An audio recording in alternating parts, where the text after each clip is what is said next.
President Trump is set to attend a House Republican conference at the Capitol Tuesday as his budget clears a key hurdle. After facing a block from some of the party's more conservative members, Republican lawmakers were able to pass the bill through a key committee Sunday.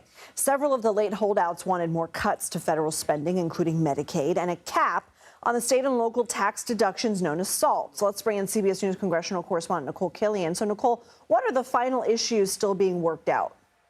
Well, there are many, Lindsay, beginning with this issue of the state and local tax deductions. That is an issue that has impacted many moderate members, particularly from delegations in New York and California, who want to reduce the tax burden that their constituents have when it comes to paying state and local taxes. So they want to lift a cap on that deduction. Right now it's set at $10,000. The current bill has a proposal of raising that cap to $30,000, but there are some lawmakers who want to see that number even higher. But the more you raise it, you've got to find savings elsewhere to pay for it. The other big sticking point, obviously, is this issue of Medicaid. And of course, we know with respect to some of the cuts, there has been a proposal to phase in work requirements. But under the current bill, that wouldn't happen until 2029. So there are some conservative members who believe that should be implemented sooner to recoup the savings faster. They're also re-looking at a formula, federal matching formula that kind of determines the rate that the federal government reimburses states. That at one point, Speaker Johnson had said was off the table, but now we've been told that conversations are kind of ongoing about that. I asked Democratic Minority Leader Hakeem Jeffries about that, who has been pretty outspoken about the impact of these Medicaid cuts. Take a listen to his reaction as Republicans continue to make changes to this bill. I know for many months now you've been warning about the implications of cutting Medicaid. It seems there's some renewed discussions about FMAP and putting it back into the reconciliation bill. What are your chief concerns if that happens? In terms of the Republican obsession with taking away health care from the American people, this is something that they've been trying to do for decades. And